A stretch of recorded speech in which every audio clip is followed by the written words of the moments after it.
Hello, my friend. Time for our meeting this Sunday, October 12th, besides my grandson's birthday, the day of the patron saint of Brazil, the day of Our Lady of the Conception, Aparecida.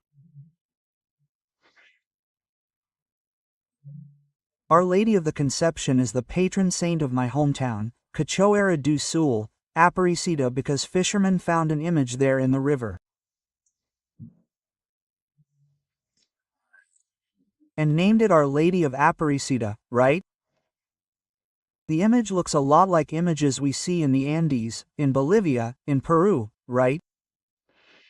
Of Pachamama, who is a kind of goddess of nature. Anyway, there's a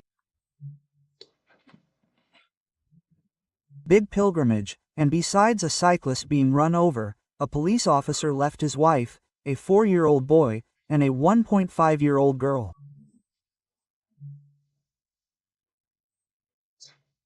shot in the chest because he was wearing a reflective vest to protect the other pilgrims.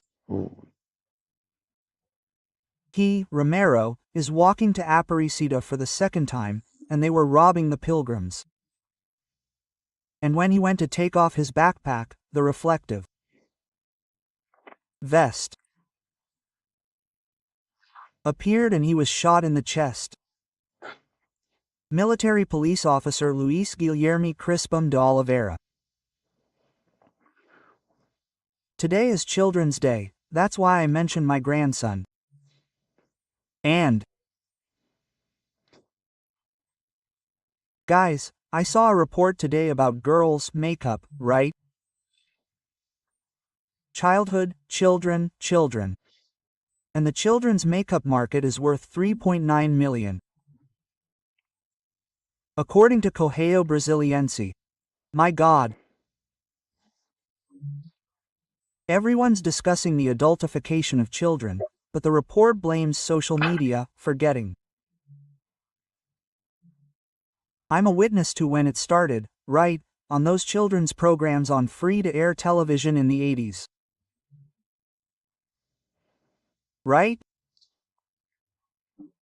Children dressed as adults, sensual, on those completely irresponsible children's programs. When a bishop in Rio de Janeiro complained about a famous presenter, she replied, right, that she was, and the bishop accused her of miseducating children. She replied, I didn't come to. I'm not here to educate children, I'm here to entertain the children. Anyway, here's the record and the warning for parents. On a day like today, in 1822,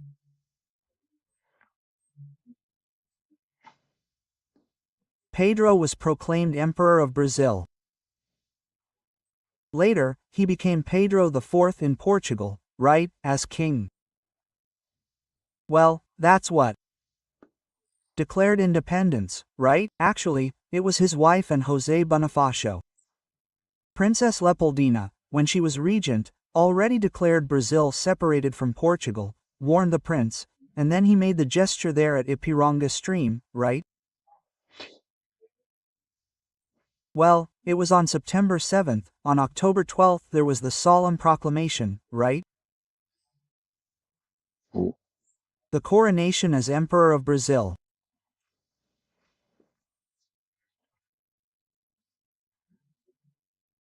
In 1931, Getúlio Vargas and Cardinal Dom Sebastião Leme, who were very famous at the time, inaugurated Christ the Redeemer, whose lights were turned on by a shortwave pulse from Rome by Guilherme Marconi.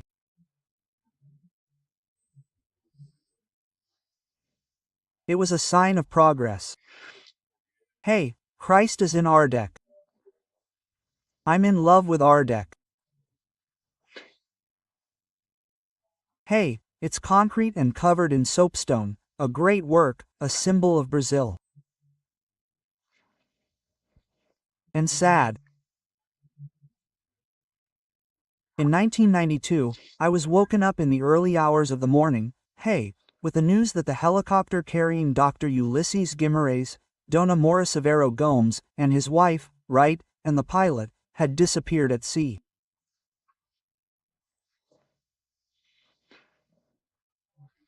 The bodies were recovered, except for that of Dr. Ulysses Guimaraes, who presided over the Constituent Assembly and said that betraying the Constitution is betraying the country. On the day of its promulgation, October 5, 1988. Blessed Constitution that needs to be rescued. Remember to subscribe and at the end to leave a like or dislike.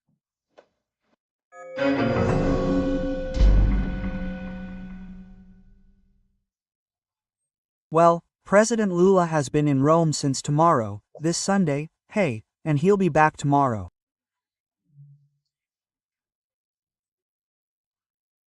And tomorrow he has a busy day, because he's participating in the opening of a forum on, hunger, food security at the FAO, which is the United Nations Agency, for Food and Agriculture, which is based in Rome, right?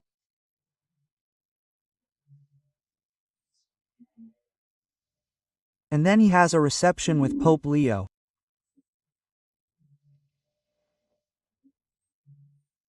I imagine his office has already summarized Pope Leo's encyclical, which Pope Francis began writing, right? The exit, right? Very important, right? Very based on Matthew chapter 25 verse 35-36, right? I was hungry and you gave me food, right? Well, it has a lot to do with the FAO meeting, right?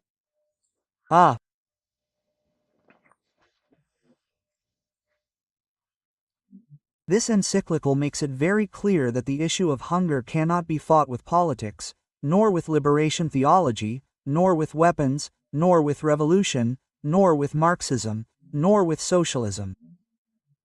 It is with Christianity. And Christianity is the love of giving. You were hungry, you were in prison, and you visited me, right? Well, I don't know if there'll be time. I don't know if he's in a hotel or at the embassy. Wonderful Piazzanavona Palace. I don't think Jan has time to look at the shops on Via Condotte, right? But maybe they're open on Sundays today. Well, anyway. And Gazzetta do Povo revealed a decree, that's not from now, it's from August, but only now are we finding out that Lula expanded Janja's advisory staff, right? Well, saying that his office, the office of the President of the Republic, which has about 190 people, right? It has to provide coverage, assistance to Janja in, non-political activities, ceremonial, cultural, and social. That's good, but he'll be back tomorrow, probably tomorrow at the end of the day. But I wanted to start, I couldn't help but share with you things that happened after our last meeting, right? Maria Corina Machado, Nobel Peace Prize winner, is the most important prize on planet Earth, the Nobel Peace Prize. And pay attention to the pronunciation there in Sweden, it's Nobel. Nobel is an English pronunciation, but there in Sweden, the language is Swedish, right? Alfred Nobel, right? He invented dynamite with the money he earned. Then dynamite was used in war, he decided to reward human activities, right? And the most important of these is peace. Well, I think Maria Corina dedicated this prize, to the United States and to Trump, right? But this prize makes Maria Corina a global name and absolutely shielded in Venezuela, right?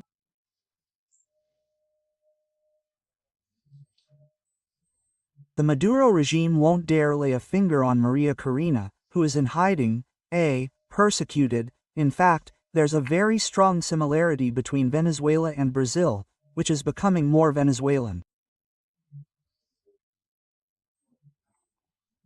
Right?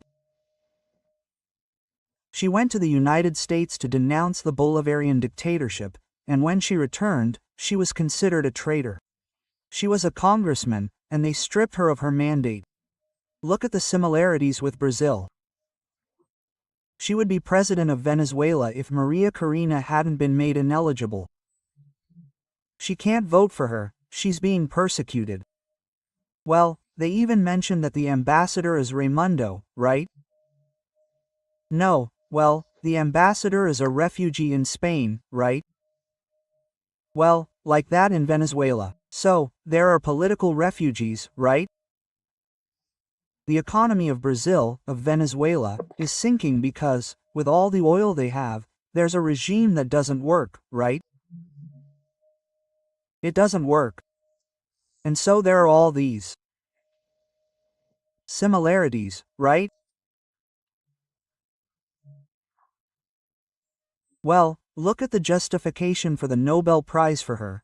She fought for democratic rights, for a just and peaceful transition from dictatorship to democracy.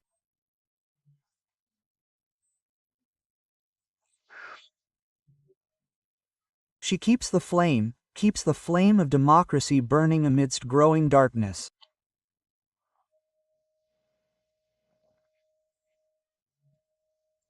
There are many here who want to imitate Chavez, and Maduro, right?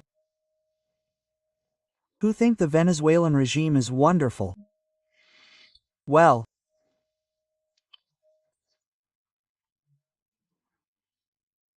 I think this nomination, this award for Maria Corina is more powerful than any missile the U.S. Navy could fire at Miraflores Palace. It's much more powerful. I think it represents a condemnation. From the world, from the Swedish Academy, of the Maduro regime, right, awarding the main opponent of that regime.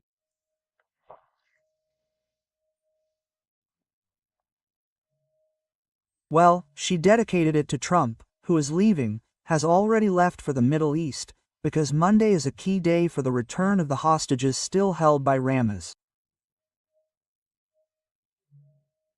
Terrible situation, right? I remain skeptical. Hamas is involved, it's untrustworthy. While Maria Corina dedicates the Nobel Prize to Trump, singer Alcione, at a concert at the Ulysses Guimarães Auditorium here in Brasilia, dedicated her show to Alexander de Moraes. Alexander de Moraes had come to her dressing room. Well, it's been a while since she said in Sao Paulo that she loves that bald guy, something like that, right? And he went backstage to thank me, and he was in the audience. He asked for applause, and there was applause, and then the amnesty thing came up, right? He even said that Minister Alexander de Moraes is loved. The audience is right there proving that, right? And I have the impression that Minister Moraes, who is sanctioned by an American law that punishes those who violate human rights, felt very well supported, right, by those cries of amnesty, right, people who think like him. Well, I still wanted to talk about another topic that's been going on for 2 or 3 days. Eduardo Taliaferro, in a hearing on Friday, the Italian courts, the judge, the rapporteur, and the representative of the public prosecutor's office, said he's free, right, but that he can only leave Italy with authorization from the courts. They gave him an ID card valid up to the border, right?